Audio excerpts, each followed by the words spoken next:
Hello everyone, আমরা আজকে বিপরীত ম্যাট্রিক্স নিয়ে আলোচনা করব, যেটা বোর্ড এক্সামে প্রত্যেকবারে একটা এমসিকিউ আসেই, অর্থাৎ একটা এমসিকিউ বলতে গেলে কমন। এছাড়া ইউনিভার্সিটি এক্সামগুলোতেও বিপরীত ম্যাট্রিক্স থেকে একটা এমসিকিউ থাকেই। ওকে, তাহলে আমরা একটু দেখি। একটা ম্যাট্রিক্স আমরা ধরে নিলাম এ বি সি ডি। ওকে, এটা ইনভার্স বের করতে হবে। আমরা মিলে শর্ট ট্রিক্সে কিভাবে এই 2x2 ম্যাট্রিক্সটা, এটা ক্রম কত, এর সারির সংখ্যা আছে কয়টা, সারির সংখ্যা আছে দুইটা, আর এই যে একটা একটা দুইটা, আর কলামের সংখ্যা কয়টা, একটা দুইটা, অর্থাৎ এর ক্রম কত হবে, 2x2। ওকে, এই 2x2 ক্রমের ম্যাট্রিক্স থেকে মেনলি এমসিকিউ আসে। তাহলে এটা যদি আমরা ইনভার্স বের করতে চাই, আমরা নরমালি জানি A inverse equal to formula 1/মডুলাস of A adjoint of A. Okay, এখন মডুলাস অফ এটা তো আমরা ইজিলি বের করতে পারি। কিভাবে? এই ম্যাট্রিক্সটা যেটা দেওয়া আছে এ বি সি ডি, এর নির্ণায়কের মানটা আমরা বের করবো। কেমনে বের করবো? এই যে আর আর গুণ, আর আর গুণ করলে হবে এখানে কত, এডি, সূত্রে মাইনাস এটা গুণ করলে কত হয়, বিসি। তার মানে আমাদের মডুলাস অফ এ অর্থাৎ নির্ণায়কের ভ্যালুটা বের হয়ে গেল। এখন অ্যাডজয়েন্ট অফ এ বের করতে হবে। এই অ্যাডজয়েন্ট অফ এটা আমরা কিভাবে বের করবো? হুম, আইডিয়া আছে? শর্টকাটে কিভাবে বের করতে পারবো? আচ্ছা দেখো কিভাবে বের করি।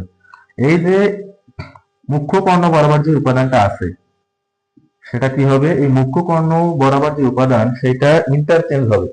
এর জায়গায় ডিটা চলে যাবে, আর ডি এর জায়গায় এটা চলে আসবে, আর বাকি যে দুইটা উপাদান বা ভুক্তি থাকবে সেটা কি হবে, জাস্ট চিহ্নের পরিবর্তন হবে। যদি মাইনাস থাকে প্লাস হবে, প্লাস থাকলে মাইনাস। তা আমরা তো এগুলো সব প্লাসে ধরে নিছি, এর কারণে এর সামনে প্লাস আছে, এজন্য এর সামনে মাইনাস দিব, এর সামনে কি দিব, মাইনাস দিব। তাহলে এটাই হবে তোমার নির্ণয় বিপরীত ম্যাট্রিক্স। বুঝতে পারছি শর্টকাট কিভাবে আমরা করব? আচ্ছা, যদি একটা এক্সাম্পল দেখি, এ ইকুয়াল টু আমরা একটা ম্যাট্রিক্স নিলাম, বি ধরি আর কি, বি ইকুয়াল টু ধরলাম, এটা 1 2 3 4, বলা হচ্ছে যে B inverse equal to what. Same ভাবে এই ফর্মুলাটা আমরা ইউজ করি। তাই বি ইনভার্স ইকুয়াল টু কি হবে, 1/মডুলাস অফ বি আর অ্যাডজয়েন্ট অফ বি। তাহলে নির্ণায়কের ভ্যালুটা বের করো। এই যে এর সাথে এটা গুণ, 4 আর 1 গুণ করলে 4 হয়, সূত্রে মাইনাস, 3 আর 2 যদি গুণ করি 6। ওকে, নির্ণায়কের ভ্যালু হয়ে গেল। এখন অ্যাডজয়েন্ট বের করতে হবে না? অ্যাডজয়েন্ট আমি কি বলছি, এই যে মুখ্য কর্ণ, মুখ্য কর্ণ বরাবর যে উপাদান বা ভুক্তি থাকবে সেটা কি হবে, জাস্ট ইন্টারচেঞ্জ। 1 এর জায়গায় 4 চলে গেল, আর 4 এর জায়গায় কত আসবে, 1, আর বাকি যে দুইটা উপাদান আছে এই দুইটা শুধু মাইনাস হয়ে যাবে, কারণ দুইটা প্লাস আছে। যদি এগুলোতে মাইনাস থাকতো কোনো একটাতে, তাহলে সেটা প্লাস হয়ে যেত। তাহলে এখন যে অ্যান্সারটা আসবে, এখানে -2 আসতেছে, এখানে 4 -2 -3 1, অর্থাৎ এটাই হবে নির্ণয় কি, বি এর বিপরীত ম্যাট্রিক্স। বুঝতে পারছি?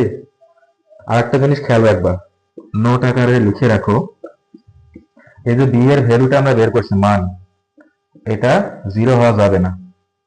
0 যদি হয় তাহলে সেক্ষেত্রে আমরা বিপরীত ম্যাট্রিক্স পাবো না। ওকে, মানে বিপরীত ম্যাট্রিক্স বের হবে না।